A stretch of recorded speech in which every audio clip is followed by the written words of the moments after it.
오늘 은혜 받을 말씀은 여호수아 24장 16절에서 33절까지입니다. 여호수아 24장 16절에서 33절까지 제목은 거룩하신 하나님, 질투하시는 하나님. 하나님의 거룩하심과 질투하심을 보게 하는 그런 말씀이 있거든요. 그게 아주 중심되는 은혜를 주기 때문에 제목을 그렇게 잡았습니다. 먼저 24장 16절에서 21절까지 교독하겠습니다. 백성이 대답하여 이르되 우리가 결단코 여호와를 버리고 다른 신들을 섬기기를 하지 아니하오리니 이는 우리 하나님 여호와께서 친히 우리와 우리 조상들을 인도하여 애굽 땅 종되었던 집에서 올라오게 하시고 우리 목전에서 그 큰 이적들을 행하시고 우리가 행한 모든 길과 우리가 지난 모든 백성들 중에서 우리를 보호하셨음이며 여호와께서 또 모든 백성들과 이 땅에 거주하던 아모리 족속을 우리 앞에서 쫓아내셨습니다. 그러므로 우리도 여호와를 섬기리니 그는 우리 하나님이심이니이다 하니라. 여호수아가 백성에게 이르되 너희가 여호와를 능히 섬기지 못할 것은 그는 거룩하신 하나님이시요 질투하시는 하나님이시니 너희의 잘못과 죄들을 사하지 아니하실 것임이라. 만일 너희가 여호와를 버리고 이방 신들을 섬기면 너희에게 복을 내리신 후에라도 돌이켜 너희에게 재앙을 내리시고 너희를 멸하시리라 하니 백성이 여호수아에게 말하되 아니니이다 우리가 여호와를 섬기겠나이다 하는지라. 아멘. 21절까지 읽고 그 다음에는 29절 여호수아와 엘르아살의 그 죽음이 있는 29절부터 끝까지 또 교독하겠습니다. 이 일 후에 여호와의 종 눈의 아들 여호수아가 110세의 죽음에 그들이 그를 그의 기업이 경내 딥낫세라에 장사하였으니 딥낫세라는 에브라임 산지 가하스 산 북쪽이었더라. 이스라엘이 여호수아가 사는 날 동안과 여호수아 뒤에 생존한 장로들 곧 여호와께서 이스라엘을 위하여 행하신 모든 일을 아는 자들이 사는 날 동안 여호와를 섬겼더라. 또 이스라엘 자손이 애굽에서 가져온 요셉이 뼈를 세겜에 장사하였으니 이곳은 야곱이 배 크시타를 주고 세겜이 아버지 하모리 자손들에게서 산 밭이라. 그것이 요셉 자손이 기업이 되었더라. 아론의 아들 엘르아살도 죽음에 그들이 그를 그의 아들 비느하스가 에브라임 산지에서 받은 산에 장사하였더라. 아멘. 오늘 이 여호수아서 24장에서도 마지막 부분인데요. 이 내용은 16절에서 28절까지는 백성들이 여호수아의 그 마지막 정말 결단을 촉구하는 설교를 듣고 우리도 여호와만 섬기겠다고 이렇게 다짐을 하는 그 내용인데 다짐을 하면서 막 은혜 받았어요. 은혜 받아갖고 우리도 여호와를 섬기겠습니다. 다 회개합니다. 내가 조금 우상에 마음이 갔었는데 회개한다고 하면서 하나님을 섬기겠다고 온 백성이 한 목소리로 그러는 거예요. 그럴 때도 여호수아는 사람을 알기 때문에 그들에게 하나님은 거룩하신 하나님, 질투하시는 하나님이기 때문에 너희들이 그렇게 쉽게 섬긴다고 말하는 걸 그렇게 쉽게 말할 건 아니다. 그 하나님 앞에서 그들이 그 하나님에 맞게 그 하나님과 같이 화답할 수 있는 믿음 되는 것이 얼마나 힘든가를 그들에게 다시 한번 가르쳐 주면서 그들의 믿음을 더 깊이 있는 믿음, 흔들림 없는 믿음으로 그들을 세워주려고 여호수아가 백성을 이끌어 주는 걸 볼 수가 있습니다. 그래서 먼저 여호와만 섬기겠다고 다짐하는 백성들을 보는데요. 이 16절부터 그들이 그렇게 대답을 했잖아요. 우리가 결단코 여호와를 버리고 다른 신들을 섬기기를 하지 아니하오겠다고. 하나님과 섬기겠다고 그들이 결심을 말했습니다. 왜 그러냐면은 17절에 이는 우리 하나님 여호와께서 친히 우리와 우리 조상들을 인도하여 애굽 땅 종되었던 집에서 올라오게 하시고 우리 목전에서 그 큰 이적들을 행하시고 우리가 행한 모든 길과 우리가 지나온 모든 백성들 중에서 우리를 보호하셨음이며, 그 백성들이 듣고 백성들도 다 공감하는 거예요. 맞습니다. 하나님이 우리를 인도하셨고 우리 조상들을 인도하셔서 그 우상 숭배하는 갈대아 우르에서 하나님이 우리를 나오게 하고 또 애굽 땅에서 종되었던 곳에서 우리를 또 올라오게 하고 하나님이 많은 기적을 행하면서 우리를 보호하셨습니다. 지금 여호수아님이 말씀하신 그 모든 것이 사실입니다. 우리가 보았습니다. 우리가 그 사실을 다 알고 하나님 그 능력으로 우리를 인도하신 것을 우리는 믿습니다. 그들이 이제 하나님이 하신 일, 성경 공부, 우리는 성경 공부지만 그 이스라엘에 지나온 역사를 들을 때 한마디도 거짓이 아닙니다. 정말로 옳습니다. 우리가 보았습니다. 나이 많은 어른들은 보고 그런 것을 다 고백하면서 하나님을 섬기겠다고 16절에서 18절까지 아주 한마음으로 대답하는 거예요. 18절 보세요. 여호와께서 또 모든 백성들과 이 땅에 거주하던 아모리 족속을 우리 앞에서 쫓아내셨습니다. 그러므로 우리도 여호와를 섬기리니 그는 우리 하나님이십니다. 하나님으로 섬기겠다고.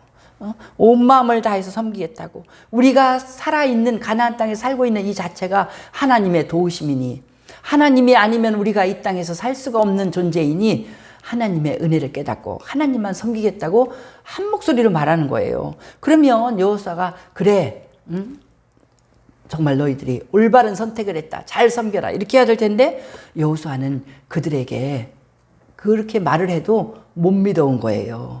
그들이 하나님 앞에 끝까지 사랑받는 백성이 되기에는 너무나 가볍고 너무나 유혹에 잘 넘어가고 너무나 부족하다는 걸 알기 때문에 한 번 더 그 백성들에게 하나님이 어떤 분이신가를 가르쳐주고 싶은 거예요. 그래서 이 뒷부분에서 중요한 말씀은 19절이 참 의미가 있는 말씀으로 이렇게 생각됩니다. 여호수아가 백성에게 하나님을 잘 섬기겠다고 하는 백성에게 오히려 좀 더 어렵게 생각해 보게 하는 말씀을 주죠. 너희가 여호와를 능히 섬기지 못할 것은, 지금 잘 섬긴다고 하는데 그렇게 쉽게 섬길 수 있는 분이 아니야. 쉽게 말하지 마. 하나님 섬기려면 이런 하나님이 어떤 분이신지 이 하나님에 대한 지식을 가지고 섬겨야 돼. 그죠? 너희가 여호와를 능히 섬기지 못할 것은, 하나님을 그렇게 쉽게 섬긴다고 하지 말고 그분이 어떤 분인지를 알고 섬길 때 너희들이 하나님을 제대로 섬길 거다.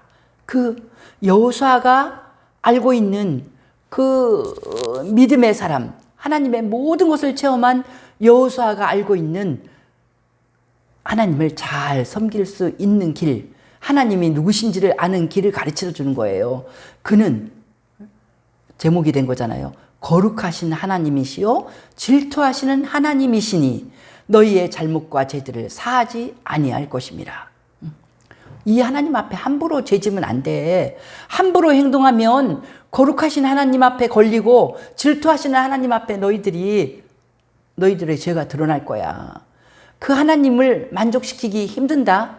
그 하나님의 그 수준을 알아야 된다. 지금 이거예요. 거룩하신 하나님, 질투하신 하나님. 그래서 우리는 이렇게 이 하나님의 그 높은 수준? 그렇죠. 하나님이니까 높은 하나님이지. 근데 그 거룩하신 하나님, 질투하시는 하나님, 질투라고 하면 우리는요, 굉장히 뭔가, 이렇게 급이 낮고, 유치한 사람이라 하는 질투로 여겨지는데, 여기에는 그 하나님의 엄청난 사랑을 지금 표현을 해주는 거거든요. 거룩하신 하나님을 먼저 생각해 봐요. 거룩하신 하나님은요, 거룩하다는 건 죄가 없고, 그래서 의인은 없나니 하나도 없기 때문에 거룩이란 말은 사람한테 적용이 안 돼요. 그러니까 너희들 하나님을 알아야 된다. 그분은 거룩하신 하나님이야. 죄가 하나도 없으신 하나님이야. 그러니까 의로우신 하나님이라는 거죠. 공의로운 하나님이라는 거죠. 공의로우기 때문에 그 하나님이 한번 말씀하신 것이나 하나님이 어떤 방향을 정하면 그건 영원히 변함이 없어요. 그 거룩하신 하나님은 진리 자체예요. 진실해요. 마귀는 달콤한 말을 해도 그 속에 진리가 없으므로 마귀는 거짓말의 천재, 거짓의 이 대표가 마귀거든요. 하나님은 반대거든요. 거짓이 없고 진리와 진실만 있어. 이것이 거룩하신 하나님을 말해주는 거예요. 이 하나님을 우리가 거짓된 마음, 진리가 없는 마음, 의롭지 못한 마음, 죄 짓는 마음으로 이 하나님을 절대로 가까이 할 수가 없죠. 하나님은 이러실 뿐만 아니라 질투하시는 하나님이라고 그랬어요. 질투하시는 하나님. 이건 뭐냐면 질투는 언제 질투가 나냐면 되게 사랑과 연결되잖아요. 성경에 질투하시는 하나님, 이 사랑의 하나님을 많이 말하고 있거든요. 이게 참 하나님이 그렇게 수준이 높은 하나님이 왜 질투를 하셔? 사랑이 많으셔서. 너무나 나를 사랑하기 때문에 그 사랑으로 나를 이렇게 보호하시기 때문에 사랑하고 사랑하는데 내가 계속 어리석게 딴 길로 가면 그래서 하나님이 질투하시는 거예요. 너무 사랑하기 때문에. 하나님이 질투하시지 않는다면 하나님은 나를 사랑하지 않는 거야. 그래? 네가 알아서 해라. 진리를 가르쳐줘도 진리대로 안 살아도 아무 생각이 없어. 그러면 하나님은 나 사랑 안 하는 거야. 내가 내 멋대로 살다가 지옥에 그래? 하나님이 뭐랄까요? 나를 사랑하지 않기 때문에 그래, 네가 알아서 해라. 죽든지 말든지. 응? 네가 그렇게 살아서 지옥에 뚝 떨어져서 영원히 네 인생이 망하든지, 응?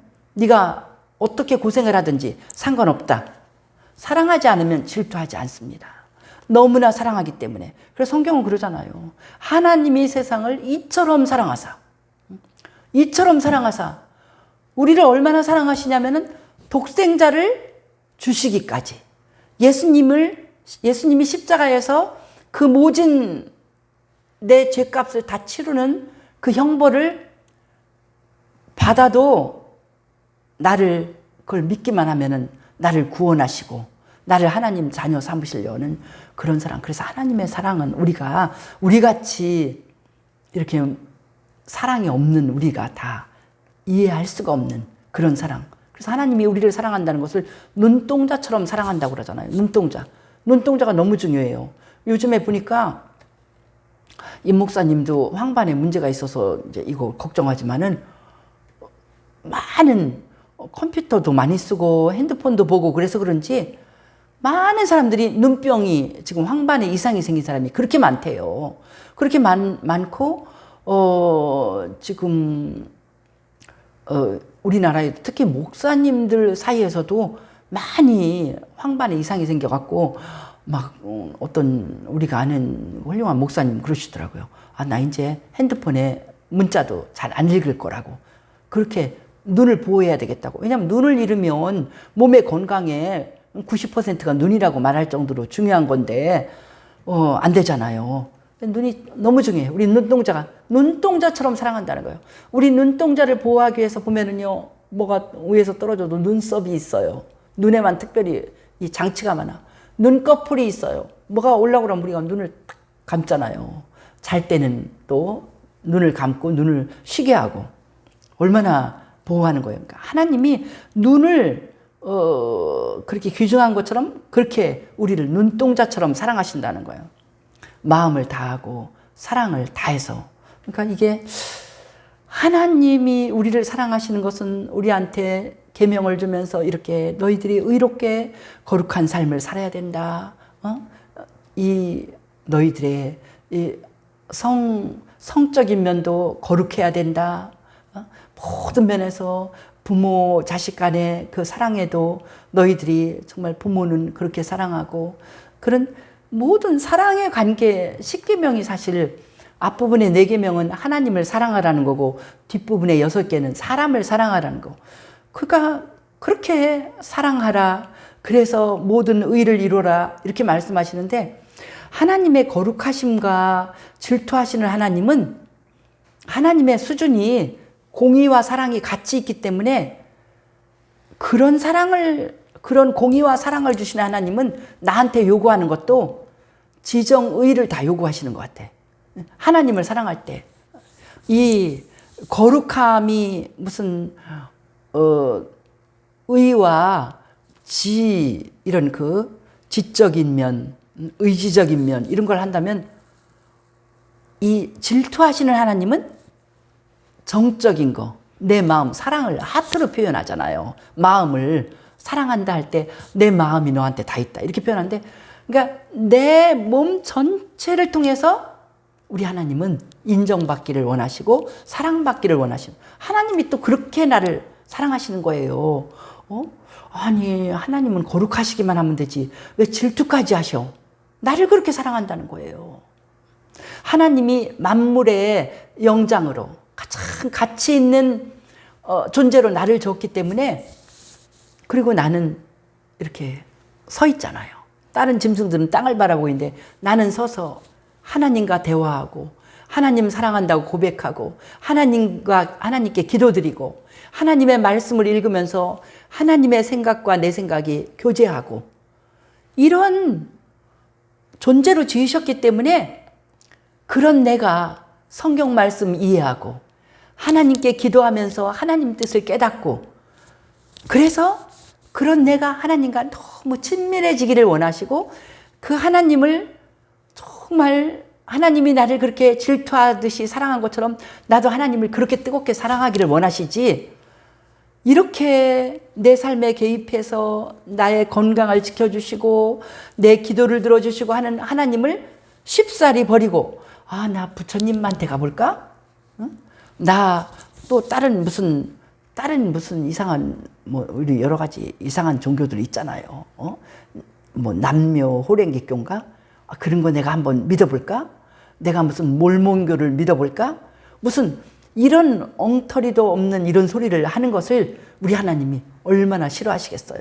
그래서 우리한테 그렇게 말씀해서 가르쳐 주시고, 너희들은 누가 기적을 행한다고 그 사람을 무조건 믿으면 안 된다.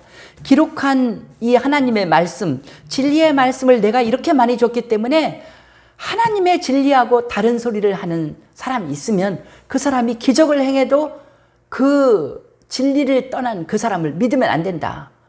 그런 사람을, 그런 사이비는 우리 하나님이 이 구약 성경에서는 그는 잘못된 사람이니까 죽여도 좋다. 이렇게 우리 하나님이 말씀을 하시고 있거든요. 그러니까 얼마나 우리에게 우리 하나님이 수준 높으신 하나님인지, 정말 하나님 섬기는 게 우리가 조상한테 제사하듯이 그냥 뭐 차려놓고 이거 했습니다, 이게 아니야. 우리 하나님은 정말 우리 온 내 전 존재로 내 힘을 다해서 하나님을 사랑하고, 내 마음을 다해서 사랑하고, 내 성품을 다해서 사랑하고, 그런 그 하나님 앞에서 내가 거룩할 뿐만 아니라 내 모든 것을 다해서 사랑하는. 그러니까 우리 예수님도 요한복음 21장에서 마지막으로 베드로에게 하신 말씀이 그거잖아요. 베드로야, 너 나를 사랑하니? 그걸 3번이나 물으면서 사명도, 내 어린 양을 먹여라 하는 사명도 나중에 주시잖아요. 먼저 사랑의 관계가 되기를 원하시는 거야. 사랑의 하나님, 놀라우신 하나님. 그래서 이 하나님을 섬긴다는 말을 쉽게 하지 말라는 거예요. 내가 하나님 섬기겠습니다, 이렇게 말할 때는 하나님, 내 모든 사랑을 하나님께 드리겠습니다. 그냥 강요하는 게 아니에요. 하나님이 먼저 나를 그렇게 사랑하셨어요. 하나님이 나를 이처럼 사랑하사 독생자를 십자가에서 내 죄값으로 죽게 하기까지 사랑하셨어. 그렇게 사랑을 하니까 그 일을 십자가에 돌아가셨다가 부활하신 예수님이 베드로에게 묻는 거예요. 너 나 사랑하니? 나는 너를 그렇게 사랑했는데 너나 사랑하니?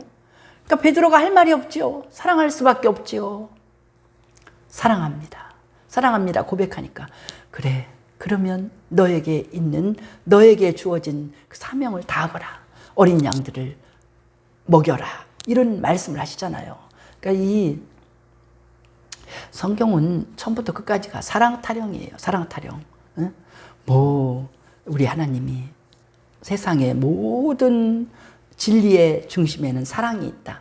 그러니까 우리를 사랑해서 이 땅을 만드시고 우리에게 모든 귀한 걸 다 주셨잖아요. 그러니까 그 하나님이 사랑해서 세상을 우리 인간들이 죄를 범하고 할 때 때려갖고도 안 돼.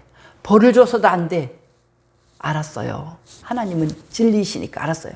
아, 사랑으로 인간을 온전하게 만들 수 있다. 그러니까 사랑으로 온전하게만. 지금 그렇잖아요. 아이들 기르는 것도. 미국에서 흑인들이 막 다른 걸 가지고 모욕을 당해도 엄마를 욕을 하면 못 참는데요.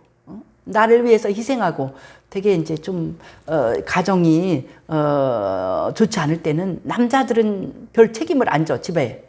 근데 엄마들은 그 낳은 자식을 위해서 책임을 해갖고 엄마들이 그렇게 막 일하면서 한국에서 미군하고 결혼해서 간 사람도 어떤 풋볼 선수 이야기 나오는데도 보니까 아버지는 벌써 버리고 떠났어. 근데 그 엄마가 막 식당 일을 하면서 온갖 고생을 하면서 아이를 키웠기 때문에 막 그 자식은 풋볼 선수로 성공을 했는데 그 엄마를 위한 거는 엄마를 기쁘게 하는 건 뭐든지 하고 싶어. 그렇게 사랑으로 세상은 그냥 정복되어진다는 거예요. 하나님이 그 진리를 아시잖아요. 하나님이 진리니까. 그래서 아니야. 사람들의 죄를 짓는 그 습성은 때려갖고 안 돼. 율법으로 안 돼. 율법은 죄만 알려주는 거예요. 응? 너 부모를 공경해라. 공경하라고 그래도 그것만 가지고 안 되거든요. 그래서 우리 하나님이 먼저 우리를 사랑하심으로 우리의 모든 죄값을 하나님이신 예수님이 피를 다 흘려서 죄값을 다 치르시니까 그 놀라운 사랑, 생명을 주신 사랑을 받았으니까 우리 마음이 다 녹는 거예요. 그래서 우리가 하나님을 사랑하지 않을 수가 없어. 하나님이 나를 때려주면서 너 잘못하니까 맞아. 때려주면서 하면은 우리가 반발하지요. 근데 때리는 게 아니라 나는 네 죄값을 십자가에서 내 죽음으로 내 모진 고난을 다 당함으로 내가 다 치렀다. 이런 나의 사랑을 받아들이기만 하면 돼. 이렇게 하시니까 부모님이 엄마가 자식을 사랑하기 위해서 죽기까지 헌신하는 사랑을 보여줄 때 자식의 마음이 녹는 것처럼 우리 하나님이 그런 사랑을 보여주기 때문에 우리 마음이 녹는 거예요. 그래서 질투하시는 하나님. 이게 놀라운 거예요. 그렇게 우리를 사랑하셔. 이스라엘 민족을 그렇게 사랑하셔. 그래서 모든 율법도 주시고 모든 기적을 이루면서 광야에서는 만나로 먹이면서 메추라기를 먹이면서 그렇게 했는데도 이스라엘 백성이 그 놀라운 능력과 사랑의 하나님을 안 쳐다보고 바알을 쳐다보면 그건 인간도 아니죠. 질투하시는 하나님이 어떻게 하셔요? 20절에 너희가 그렇게 나가면 너희에게 복을 내리신 후에라도 돌이켜 너희에게 재앙을 내리시고 너희를 멸하시리라. 그렇게 사랑했는데 그렇게 많은 기적을 베풀었는데도 우리 멋대로 그렇게 막 하나님 앞에 교만하게 다른 우상의 마음을 돌리면 우리 인생이 결국 복이 아니라 멸망밖에 없다는 겁니다. 지금 우리에게 그 적용하면 그거잖아요. 하나님이 이렇게 우리를 사랑하셨는데 내 인생에 지금까지 왔는데도 내가 이제서 나이 들어갖고 마음이 변신돼서 하나님보다 돈을 더 사랑하고 하나님보다 명예에 빠지고 이러면은 이 늙음하게 우리 하나님이 정말 우리에게 벌을 내리실 수밖에 없다는 거죠. 많은 사람들이 젊었을 때는 믿음을 잘 지키다가 너무너무 하나님이 성공시키니까 나중에는 그냥 명예에 빠지고 돈에 빠지고 이래서 하나님 믿는 믿음에서 하나님은 안 보이고 명예와 돈이 먼저 보인다면 대단한 실수죠. 우리 하나님이 그를 멸망시킬 수밖에 없는 것입니다. 이래서 우리는 앞부분에서 그 거룩하신 하나님, 질투하신 하나님을 마음에 새기고, 아, 우리 하나님, 이 하나님 앞에서 내가 그 사랑에 늘 응답을 해야지. 나도 하나님이 나를 사랑한 것처럼 나도 하나님을 정말 마음을 다해서 사랑해야지. 이렇게 나갈 때 우리는 끝까지 하나님의 사랑을 받는 걸 볼 수가 있고요. 마지막 29절부터 끝까지 있는 데서는요, 하나님을 모범적으로, 거룩하신 하나님, 질투하시는 하나님을 알고 그 앞에서 모범적으로 사는 믿음의 사람들의 그 결말을 우리가 보는 거예요. 29절에 보면 여호수아가 110세에 죽었잖아요. 110세까지 사는 것이 여호수아에게는 하나님의 놀라운 사랑을 받은 거예요. 친구들은 다 60세에 죽었어요. 여호수아의 친구들은요, 여호수아 갈렙 외에는 다 믿음 없는 말을 하고 하나님을 무시하는 말을 했기 때문에 60세를 못 넘기고 다 죽었어. 그 광야 생활에서. 20살 넘은 사람들이 다 죽었어요. 죽었는데 여호수아 갈렙만 50년을 더 살은 거예요. 110세. 그러니까 여호수아가 지금 40살에 정탐을 하러 갔는데, 그때부터 시작을 해갖고 정탐하러 간 많은 사람들이 있었지만 잘못된 보고를 한 사람들 다 광야 생활 동안에 다 죽었어요. 근데 여호수아는 50년 광야 생활 끝나고도 여리고 정복하고 들어갔을 때 이 갈렙도 85세라고 그랬잖아요. 그러니까 그 나이까지 사는 사람이 없어. 근데 50년을 더 장수한 그것이 하나님이 은혜로 덤으로 준 인생인 걸 볼 수가 있어요. 그러니까 하나님의 사랑을 받고 또 하나님을 그렇게 뜨겁게 사랑하고, 그러니까 여호수아는 어떤 사람이에요? 하나님의 공의를 깨닫고 하나님을 그렇게 사랑해서 자기 목숨을 걸고, 백성들이 전부 다 거기 그 땅에 가면 우리가 이깁니다 이럴 때 여호수아 갈렙을 돌을 쳐서 죽이려고 그랬어요. 그래도 여호수아는 그 능력의 하나님, 사랑의 하나님, 한번 말씀하신 거는 변치 않고 지키시는 그 하나님을 믿고 목숨을 걸고 하나님을 간증한 거예요. 그들은 우리의 밥입니다. 우리가 이길 수 있습니다. 이렇게 말했더니 우리 하나님이 여호수아를 축복하셔서 장수하는 축복 주시고, 또 여호수아는 영향력 있는 인생을 살았잖아요. 31절에 보면 여호수아가 사는 날 동안, 또 동시대 장로들이 사는 날 동안에 하나님이 이스라엘을 위해서 하신 모든 일을 아는 자들이라는 거예요. 이 31절은 여호수아 뒤에 생존한 장로들, 곧 여호와께서 이스라엘을 위하여 행하신 모든 일을 아는 자들이 사는 날 동안 여호와를 섬겼더라. 이스라엘 백성들이 여호수아가 사는 날 동안에 하나님을 잘 섬겼다는 거예요. 또 여호수아 뒤에 생존한 그 동시대의 장로들, 어른들이 사는 날 동안은 하나님을 잘 섬겼어. 이 어른들은 어떤 사람이냐면, 여호수아를 비롯한 이 사람들은 어떤 사람이냐면 여호와께서 이스라엘을 위하여 행하신 모든 일을 아는 자들이라는 거예요. 그러니까 하나님이 어떤 분이신가를 잘 아는 사람은 백성을, 하나님을 잘 믿게 도와준다는 거죠. 하나님이 하신 모든 일을 안다는 것은, 이스라엘 민족이 안다고 말할 때 그것은 지식을 말하는 게 아니라고 그랬죠. 체험해요. 깊이 깨닫고 하나님을 믿는 큰 믿음이 있는 사람을 안다고 말해요. 여호수아가 그런 믿음으로 살았기 때문에 확신 있는 말, 하나님을 능력 있게 간증을 하니까 그 시대 젊은이들이 다 믿음으로, 여호수아님이 하신 말씀은 옳은 말씀이야, 정말 저 믿음이 전달돼. 그런 능력 있는 설교자나 마찬가지죠. 그래서 여호수아가 사는 날 동안 백성들이 하나님을 잘 섬겼다. 그것이 여호수아의 복인 걸 볼 수가 있죠. 그러면 나는 어떤가? 내가 사는 날 동안 사람들의 믿음, 이 나라가 더 하나님을 잘 섬기고 평안하고 복받게 하는 그런 믿음의 사람인가? 우리도 깨어 있어야 돼요. 우리 6.25 때 믿음의 선조들이, 그때 많이 예수를 믿은 선조들이 북한에서 공산주의에 막 쫓겨갖고 거기서 예수 믿는 사람들을 다 죽이니까 얼마나 많이 북한에서 사람들이 넘어왔어요. 평양이 그 6.25 날 때까지만 해도 평양, 이 우리나라 45년에 해방될 때까지만 해도 평양 지역에 그 기독교가 엄청났거든요. 1907년에 1945년에 우리가 해방됐는데 1907년에 벌써 평양에 대부흥회가 있었거든요. 기독교가 오히려 남쪽보다 북한이 더 강세였어요. 근데 공산당이 쳐들어와서 기독교를 다 말살시키니까 전부 다 막 빈손으로 내려와 갖고 서울에 와서 포목 장사를 하고 막 목숨을 걸고 장사를 해갖고 그들이 돈을 많이 벌고 영락교회 같은 데는 거의 이북 사람들이 다 차지하고 있었잖아요.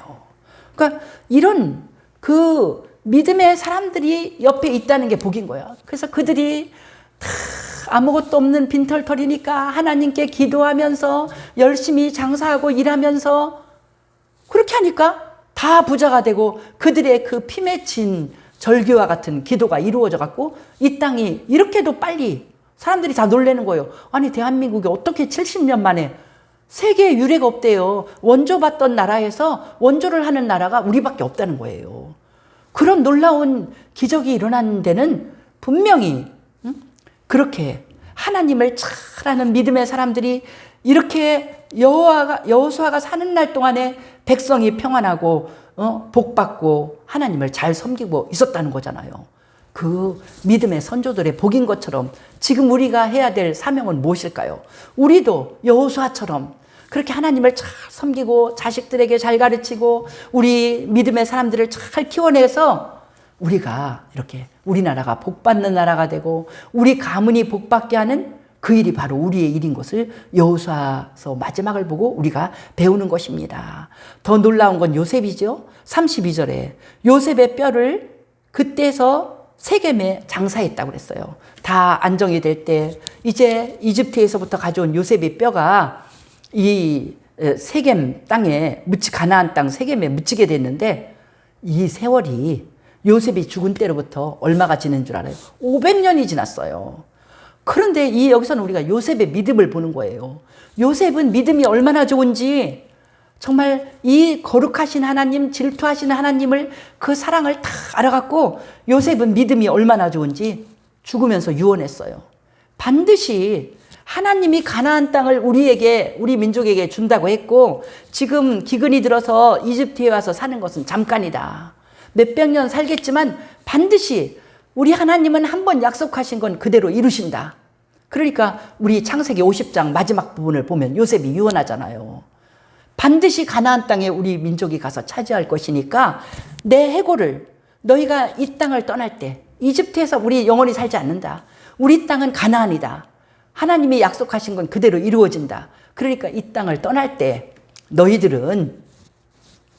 후손들은 반드시 내 해골을, 그때는 내 해골밖에 안 남았다. 뼈밖에 안 남을 건데 몇백 년이 지나니까 그때 반드시 내 해골을 가지고 떠나서 가나안 땅에 나를 묻어다오. 나는 이 이방 땅에서 묻히기 싫고 하나님이 준다고 하는 그 땅에 묻히고 싶다. 요셉의 믿음 정말 대단하잖아요. 그런 믿음을 가지고 있다가 요셉이 믿은 대로 됐잖아요. 500년 후에 세겜 땅에 묻혔다는 거예요. 아, 정말 그거 창세기 50장 읽을 때도 놀랍지만 여호수아 마지막 장에 요셉의 뼈를 세겜에 묻었더라. 그러니까 우리 하나님이 이런 분이십니다. 우리 하나님은 한번 말씀하시면 그대로 지키시는 하나님이기 때문에 우리도 이런 믿음을 가져야 돼요. 우리 믿음도 요셉의 믿음처럼 그래 아직 안 이루어졌어. 나 기도했기 때문에 앞으로 몇백 년 있다 그 일 이루어져. 이런 요셉의 믿음을 가지고 있을 때 놀라운, 그러니까 요셉은 거룩하신 하나님을 닮아서 요셉도 죄를 안 짓고 거룩하고 하나님의 사랑을 닮아서 자기를 팔아버린 형님들을 용서하고 참 하나님을 닮은 요셉. 정말 하나님은 그에게 신실하셔서 이렇게 놀라운 일을 이루신 것을 볼 수가 있습니다. 이런 하나님의 사람들은 정말 하나님을 닮아서 세상을 변화시키고 놀라운 복을 가져오는 인생을 살고 있습니다. 우리 하나님, 높으신 하나님의 그 높은 하나님을 바라보고 날마다 닮아가고 놀라운 일을 이루는 우리들의 삶이 되기를 축복합니다. 할렐루야, 우리 주께 영광을 돌립니다. 나의 하나님을 새롭게 배웁니다. 여호수아 마지막 장에서 여호수아는 자기가 깨달은 하나님을 백성에게 가르쳤습니다.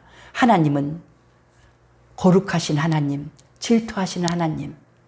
이 하나님을 우리도 잘 배워서 자자손손 가르치게 도와주시옵소서.